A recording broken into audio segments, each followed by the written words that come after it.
The Tom Woods Show, episode 800. Prepare to set fire to the index card of allowable opinion. Your daily dose of liberty education starts here. The Tom Woods Show. Folks, if you missed the Contra Cruise, a week of hilarity and tremendous fun at sea with Bob Murphy and me, well, check out the highlight video and just maybe a link to future cruises. Check it out at contracruise.com. Hi, everybody. Tom Woods here. Amazing, isn't it? Episode 800. How thrilling. Thanks so much for listening, for spreading the word about the show and sharing the episodes on social media or letting your friends know about it. I've gotten a lot of emails from people saying, I started listening to your show because my friend told me I'd like it, and sure enough, I'm binging on the episodes now, so that's great. Well, today we're joined once again by Jordan Peterson, who was on the program not long ago to talk about his travails at the University of Toronto with the politically correct crowd because he won't go along with the gender pronoun issue, with the idea that there are multiple genders and the dozens and dozens or hundreds perhaps, and there are different pronouns that ought to be used for people correspond to these. He just said, I'm not doing any of this, and you can imagine what happened. So we talked to him about that. But I thought it's a shame. Here's a guy who does really good scholarly work. He's a clinical psychologist and a professor of psychology at the University of Toronto.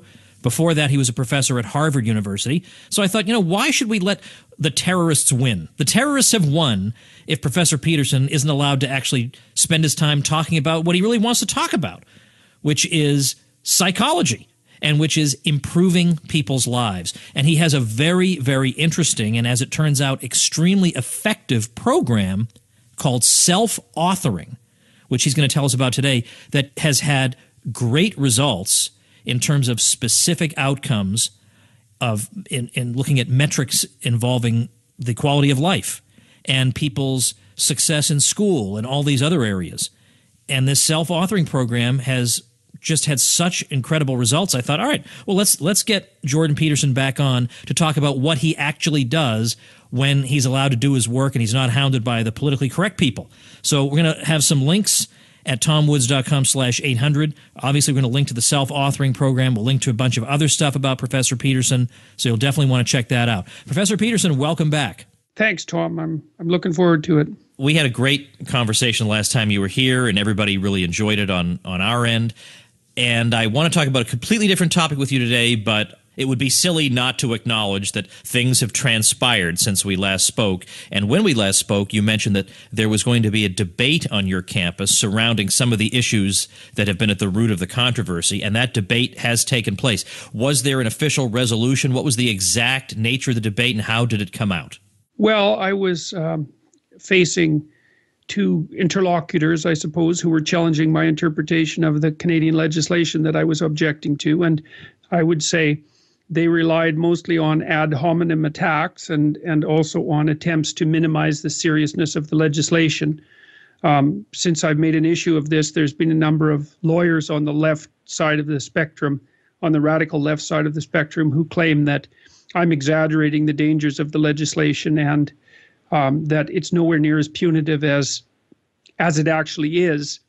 About 150,000 people or more now might be up to 200,000 by now, have watched the debate online. And I would say that the consensus running about 20-1 is that my opponents discredited themselves during the debate. And to some degree, I suppose so did the university, because the university insisted upon pulling three politically correct stunts during the debate. The first was thanking the native communities upon whose land the university was originally, or the university is now founded, which strikes me as hypocritical to say the least, as well as politically correct.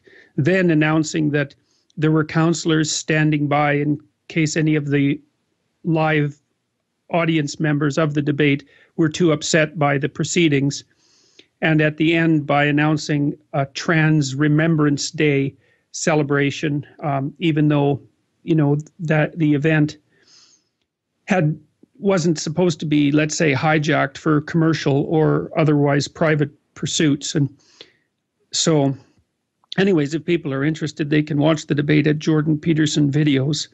It's all live there. But, at least the university held the debate, which was the right thing to do as far as I'm concerned. And I think it did help get these concerns aired more thoroughly. And they need to be aired very thoroughly because they're very damp and mildewy. So, and since then, the attention to this issue has proceeded apace. It's been crazy. I think my son and I tried to count up the newspaper coverage so far, and in Canada and increasingly around the world now, there's been 180 newspaper articles and 4 million views on related issues, something like that, at least that on YouTube. And it's really been an onslaught, a crazy onslaught. I know you're not the pat yourself on the back type, but you should pat yourself on the back because we wouldn't have been having this discussion in the first place if it hadn't been for one professor who spoke up and said, I'm not going to go along. Yeah, well, it certainly produced a tremendous response, and I am very pleased about that. I mean, I'm getting hundreds of letters and of people who've been silenced in one way or another, from people who've been silenced one way or another by the politically correct authoritarians, and it certainly provoked a tremendous discussion online and increasingly in the United States. I was on Joe Rogan's podcast on Monday. I heard it was excellent. Well, the people seem to be pleased with it, and lots of people are watching it, and so that's all to the good. That's all to the good, as far as I'm concerned.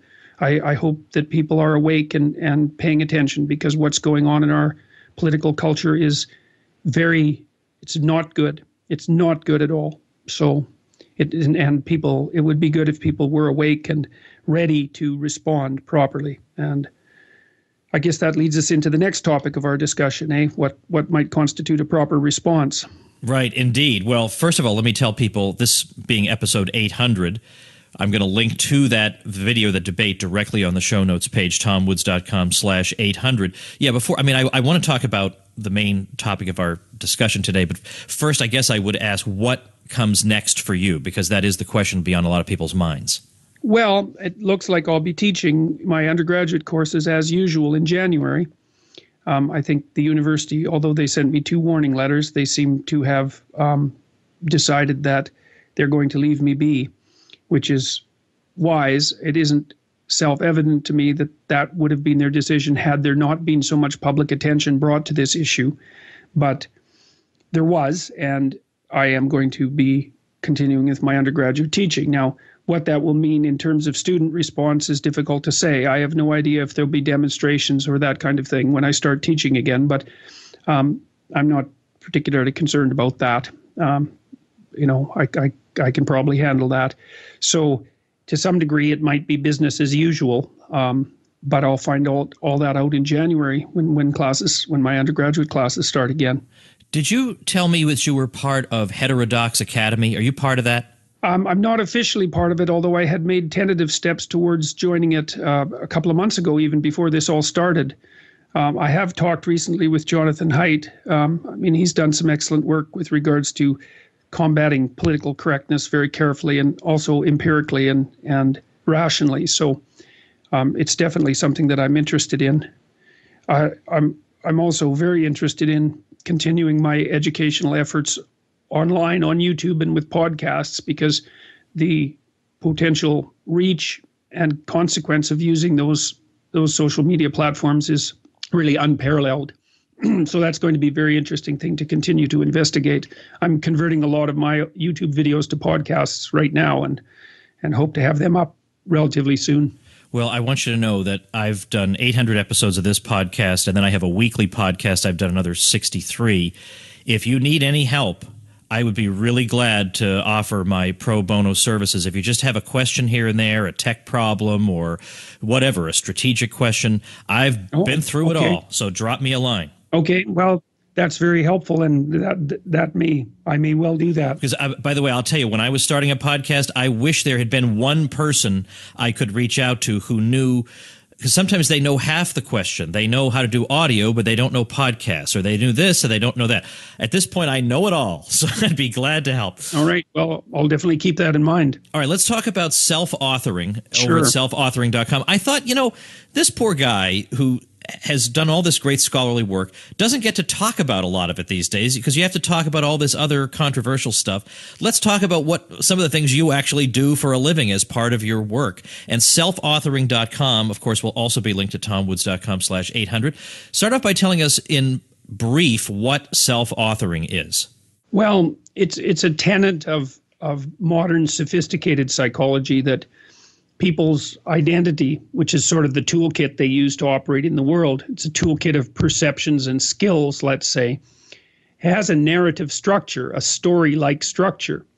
And that's part of the reason why we naturally like stories so much, because when we go watch a story or listen to one, we're learning about how someone else sees the world and acts in it, successfully or unsuccessfully, and we can derive the relevant conclusions from that. So, if it's a comedy, we watch the hero make his way successfully to his conclusion, and if it's a tragedy, we watch someone fail in a painful way, and we can derive useful information from both of those story types. Carl Jung was the great psychoanalyst, was very much convinced that people acted out stories in their lives, and that you needed to become aware of what your story was, because maybe it was a tragedy and you were acting out a tragedy, and maybe if you became conscious of that, you'd decide that a happier ending would be something more in keeping with your desires. And a lot of what happens in psychotherapy is a dialectical process or a dialogical process between two people that's designed to help the person who's seeking counseling get their story straight. And really what that means is that it often means an evaluation of the past to understand why things went wrong, not so much to experience an emotional catharsis, as Freud insisted, but to derive wisdom from those negative occurrences so that when you act again in the future, you're much less likely to repeat errors. And so the purpose of memory is to help you organize your story so that you can act in the world, so that you can get what you want and need. Now, there's a side story here about I've been doing business consulting for a very long time, helping people hire better employees. I have a company that does that. And one of the questions that I kept being asked by the middle managers that I was talking to over decades was, well, it's good to hire good people, but what do I do with the people that I already have that aren't performing very well? And I never had a really good answer to that, because I didn't know of any psychologically valid interventions that could be employed by managers that would help people who were struggling. And so, but after I got asked about the 100th time, I decided to do an investigation to see if I could find anything that worked. And I came across the work of James Pennebaker at the University of Texas at Austin. And Pennebaker had showed that if you get university undergraduates to write 3 days in a row for 15 minutes about the worst thing that ever happened to them, that their physical and mental health improved substantially. And he found, when he went back to look at the narratives to see if he could predict whose health improved the most, it was people who used a lot of words indicating a dawning understanding or new comprehension, or it was people who had developed a causal model of the negative events that had befallen them. And that decreased their general stress level, and it was the decrease in stress level that seemed to produce the health improvement. And so I modified Pennebaker's approach. Other people who'd followed him had showed that people who write about uncertainty of any sort, whether it's past or present or future for that matter, seem to experience the same health effects. And so I combined that with this more psychoanalytic narrative approach, and my business partners and I developed 3 programs: past authoring, present authoring, and future authoring. And the past authoring program helps people write an autobiography. It gets people to break their life into 6 epochs or sections, and then to write about the most important and emotionally relevant events in each section of their life. And then the present authoring program helps people use a standard personality model to evaluate their virtues and their faults, and to help them decide how to capitalize on their virtues and to rectify their faults. And then the future authoring program, it starts out by asking people a pointed question about each of 6 dimensions of their life. And so you can analyze your life dimensionally in terms of its function and quality. Say, how are you doing with regards to educational opportunities, career goals, intimate relationships, family relationships, use of drugs and alcohol, and maintenance of mental and physical health. If you were structuring your life optimally, how would you optimize your existence across those 6 dimensions? So that's the warm-up question. And then you're asked to write for 15 minutes without being too concerned with grammar or spelling or structure about what your life could be like 3 to 5 years in the future if you were taking care of yourself properly, and if you were designing your life as if you were someone that you cared for. And then you're asked to write for 15 minutes to develop a counter vision, which is, what would your life be like 3 to 5 years down the road if you let all your bad habits and resentments and hatreds and procrastination and all of that get out of hand so that it augured you into the ground? To some degree, what we're having people do is specify a heaven to aim at and a hell to avoid, and that maximizes motivation, because if you specify your goals, then you can clearly see when you're moving towards them, and that's where people derive most of their positive emotion, is from evidence that they're moving towards valued goals. And if you're fleeing from something that you really don't want and that you hate, then that can put fear behind you instead of having it in front of you where it stops you. It can be behind you, pushing you. And then people take their positive vision and develop a comprehensive plan that includes a justification for all the sub-steps and a description of why it would be good for them and for their family and for society, and how they would overcome obstacles and how they would keep themselves on track. And we've tested this with about 7,000 university students now, although it's not designed specifically for university students. It's designed for everyone. And most of that work has been done in Holland at the Rotterdam School of Management at Erasmus University. Michaela Schippers has been doing that. And we've raised the grade point average of their first year business students by 20 to 25% and dropped their dropout rate by 20 to 25%. And it's had the biggest impact on male students and on non-Western ethnic minority students, whose performance it has radically improved by about 70%.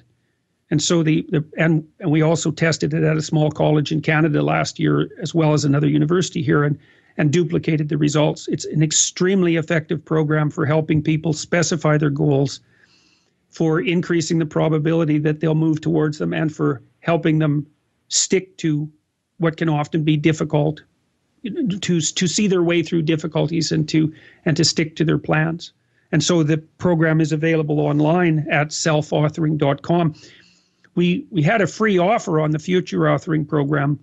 I think it ends today, but we've given away about 17,000 of them now over the last few weeks, because a fair bit of attention has been directed towards them. So we're hoping that people can use the programs to improve their effectiveness, productivity, and quality of life as individuals. And you can think about that as an alternative to adopting like a totalitarian mindset or degenerating into kind of nihilism. They're character development programs, and they were designed specifically for that purpose, to make individuals stronger. Because I think that's the best defense against pathological political developments. Okay, I have several questions I want to ask. First of all, it sounds great. The results sound great. The program sounds great to a layman like me anyway. How labor intensive is it? I ask that because I think there are a lot of people who are maybe like me, that they get excited about a new thing like this and they're all gung-ho to get started. Yeah. And after a day and a half, they stop doing it. It's too much work. Oh, well, I would say, well, look, I mean, when we implemented that at Mohawk College, we had kids come in for their orientation in the summer, and they did the whole Future Authoring program in 60 minutes. And it dropped their dropout rate by about 50%. So what I would say is, it's as labor intensive as you want it to be. So some people write thousands of words, and additional writing makes it work better. But I would strongly encourage people to do a bad job and not to be afraid of it. First of all, you're writing for yourself. And if you do a sketchy, bad job, like a first pass approximation, that's way better than not doing it at all. And perfectionism is definitely your enemy in a program like this, because you're not going to get it 100% right. What you're trying to do is to move yourself ahead, not to do something perfectly. And so I would say, if you're trying to do it so well that it's stopping you from doing it, then you're trying to do it too well, and you should try to do it worse. Oh, that's an interesting way of putting it.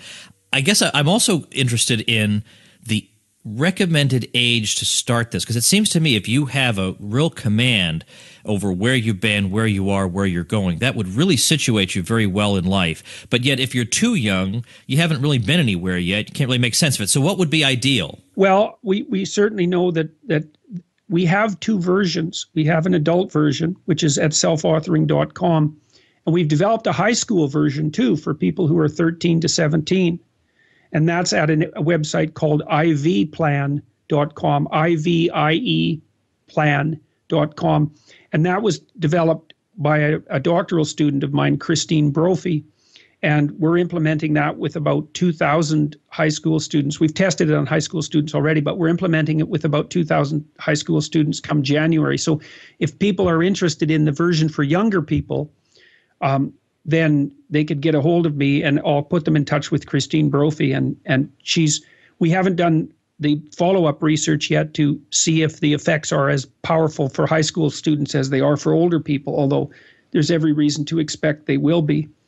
So, and we built the version for younger people to address exactly the concerns that you just described, which is younger people, a 13 or a 14-year-old can't really think out 3 to 5 years into the future in terms of their identity, because they change so much and they know comparatively so little about the way the world lays out. That's an unrealistic time span. So we have students with the junior version, or with the version for younger people, think more like 3 to 6 months out ahead.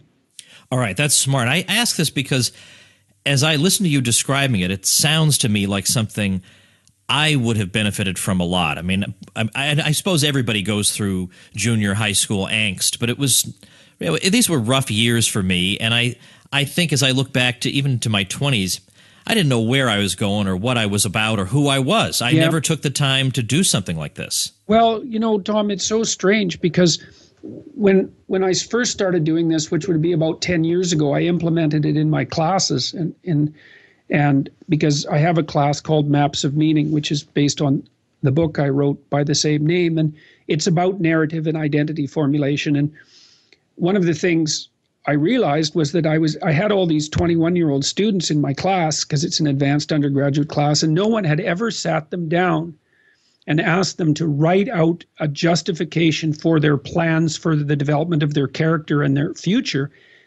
to write that out and to evaluate it with as much rigor as you might evaluate just an ordinary essay.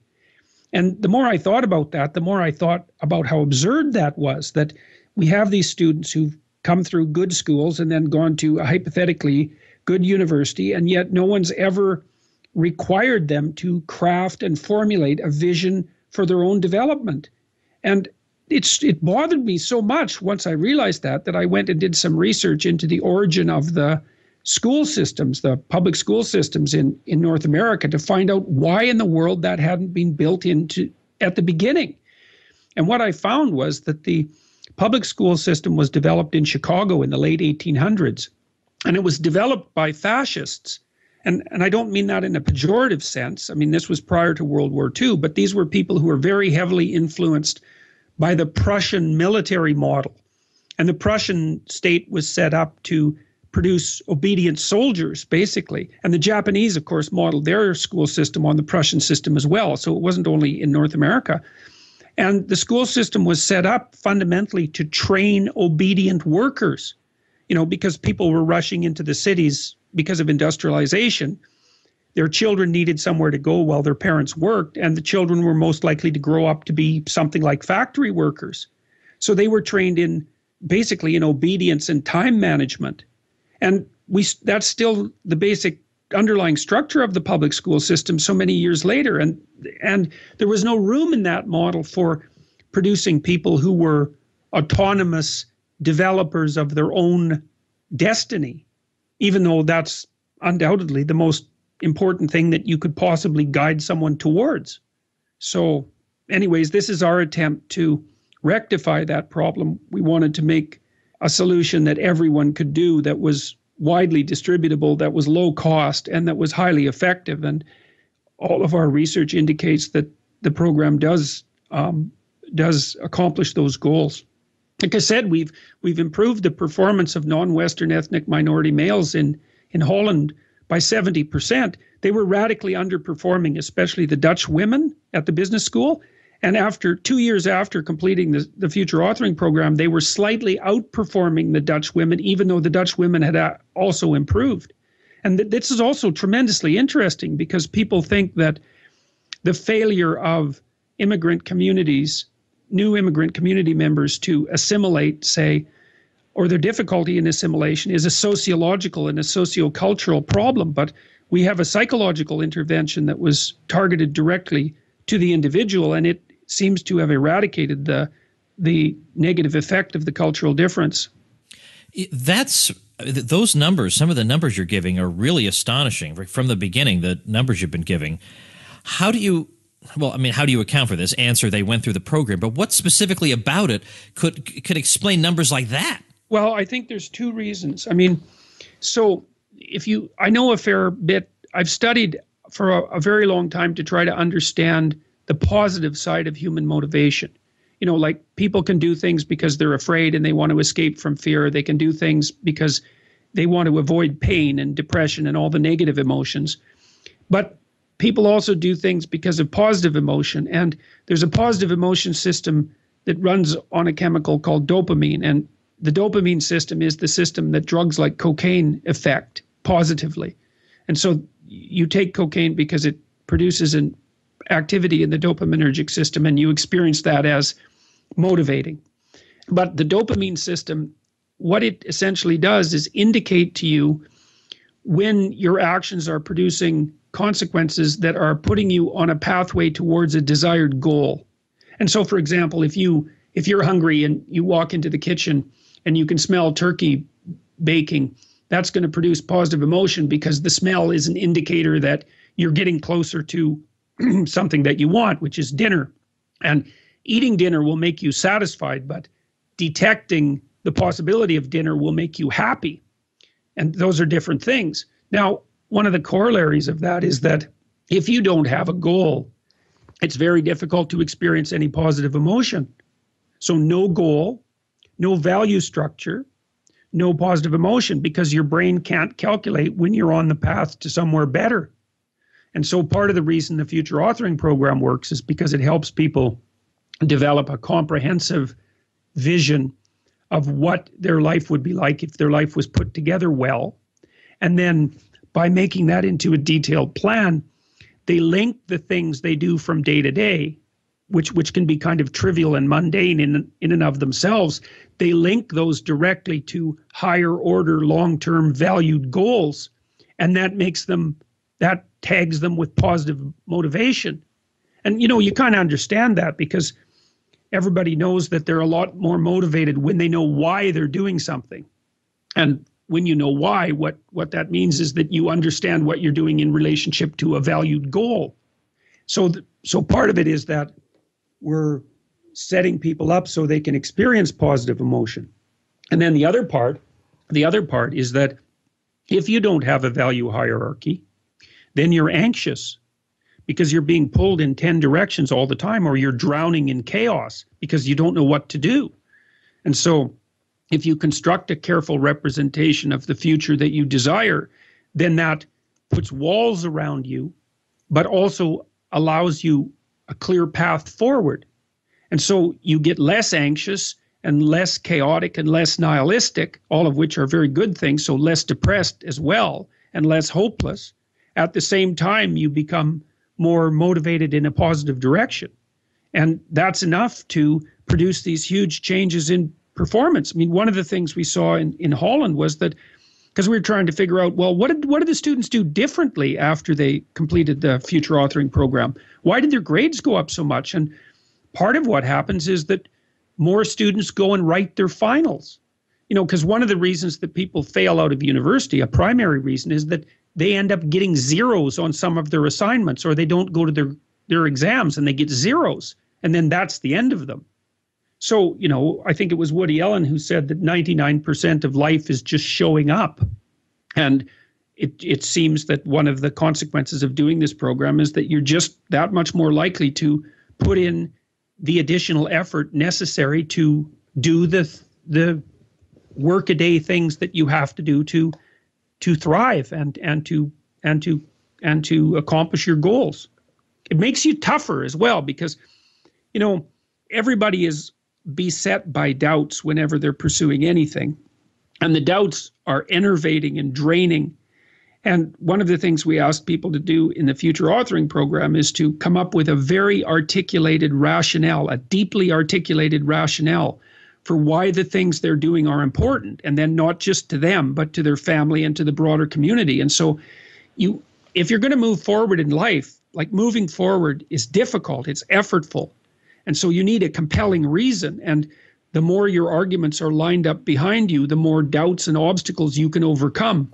All right, before I throw the wrap-up question at you, I want to just selfishly ask you an unrelated question, but that I'm just curious about what somebody who's a professional in psychology would say. Sure. I hope this doesn't sound too primitive, but I wonder what somebody like you thinks about the so-called four temperaments, melancholic, sanguine, phlegmatic, and choleric, because they seem to have tremendous explanatory power, and a mixture of them, which most people are a mixture, does seem to account for practically everybody I know. Is there anything that anybody ever uses that for? Well, I would say the newer models, the newest personality model is the Big Five model, and it was derived statistically from very, very large bodies of descriptive adjectives and phrases. And it seems to apply cross-culturally, and it actually, I would say, it's a reasonable analog to that classic temperamental theory. Extroversion is a positive emotion dimension, so extroverts are very enthusiastic and assertive. They're always smiling. They dominate social situations. They're very talkative. They like to be salespeople. And neuroticism is the second dimension. And people who are high in neuroticism feel a lot of anxiety and emotional pain. And so they're more prone to depression and anxiety disorders. And they're more concerned with security and more worried about things. Agreeable people, that's the third dimension. Agreeable people, that's a maternal dimension. And agreeable people are compassionate and polite, and disagreeable people are competitive and combative. And women are more agreeable than men by quite a substantial margin, and women also experience more negative emotion than men. And that seems to be primarily biological, both of those. And the fourth dimension is conscientiousness, and conscientious people are orderly and industrious. Conservatives are more conscientious than liberals. It's one of their defining characteristics, especially more orderly. And the fifth dimension is openness, and openness is a creativity dimension. People who are open are interested in aesthetics and fiction and literature and art, and also interested in ideas. They're creative. And liberals are higher in openness than conservatives. And a lot of that's biological too. And one of the upshots of this that you might find interesting is that people tend to vote their temperament. And so open, low conscientious people vote for liberal and left parties, and more closed and conscientious people vote for more right-leaning parties. And the way that plays out economically is that the liberal types, so the types that are high in creativity and low in conscientiousness, are the artists and the entrepreneurs. And the conservative types, who are high in conscientiousness and lower in openness, are the managers and administrators. And so in our modern society, conservatives need liberals to start companies and to come up with new ideas, and liberals need conservatives because the conservatives run companies and implement things. And it's important that people understand that, because there's such a political divide now between the two sides that people forget that an economy is actually a functioning interdependency of different temperamental types. Well, I appreciate that answer. That really was very helpful. I'm glad for it. All right, I'm going to let you go, but before we do, let's get back to self-authoring. Yep. The biggest objection I bet you'll get is, this sounds great, but I have a busy schedule. I can't fit it in. I can already sort of anticipate, based on what you've said in its favor, how you'd answer that. But what's your pithy response to I don't have time? Oh, well, I have a couple of responses to that. The first is that this is more practical and philosophical, which is that it's really useful to make time to think about the medium to long term. And one of the problems that managers often face in their day-to-day activities is that they're so busy fighting fires that they don't have time to think about what they're doing in the medium to long term. So it's useful to strategize about how to make some time, generally speaking, to think about the medium to long term. The second thing would be, don't kid yourself. This program will save you time. Like, it won't save you time today because maybe you'll do it today, but over any reasonable span of time, like 3 months, you'll be way ahead in terms of time saving if you do it. And then the final thing, most practically, is that do a little bit of it every day or once a week. Like, you don't have to, do not sit and wait for a big chunk of time where you can just concentrate on this, because people don't get big chunks of time. And it actually works better if you just hack away at it. And like, so I would say, if you don't have time, then do it for shorter periods of time and do it badly, because it'll still pay off in a big way. All right, that's a great pitch. That's a great pitch. Well, selfauthoring.com is what people should check out. Of course, linking to that at tomwoods.com/800.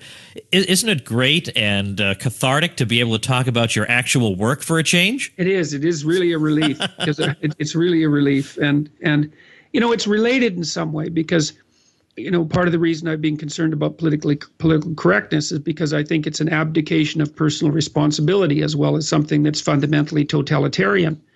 And I think the right medication for that isn't necessarily counter political moves, although that may be necessary. I think the right medication is for individuals to develop their own character and their skills, because that makes them so powerful that it's hard to impede their pathway forward with idiotic political nonsense. And it also makes people much better at defending their own position. And so it fits nicely into that. And that's partly why we gave away so many of the programs. It's like it's an attempt to help people develop their character, to strengthen the political state through the strengthening of individuals, instead of thinking about it only as a sociological or political problem. Well, thanks again for your time, Professor Peterson. Selfauthoring.com. I hope everybody will check that out. And best of luck. And I'm glad from all appearances, have had really one victory after another. If it came with some struggle, but it looks like you came out on top, and we're all pleased to hear that. Yes, well, I've been very fortunate, and thank God for that, because it didn't necessarily have to turn out that way. No, indeed. Well, thanks again for your time. We appreciate it. Well, thank you very much. All right, that's it for today. I got a little weekend assignment for you. Check out libertyclassroom.com this weekend, because just till December 30th, we are slashing the price on the Master, which is the lifetime membership to the site. We got 17 courses now, and every single course we ever create, as long as we all live, will be yours with the Master membership, plus the over 400 videos I created for the Ron Paul curriculum, also in audio format to listen on the go, learn the history and economics they didn't teach you, and be taught by me and by other folks you trust over at libertyclassroom.com. 150 smackers off. I almost said dollars. 150 smackers off the Master membership, but that is a very limited time deal. So check that out at libertyclassroom.com, and I'll see you next week for episode 801. Become a smarter libertarian in just 30 minutes a day. Visit tomwoods.com to subscribe to the show for free, and we'll see you next time.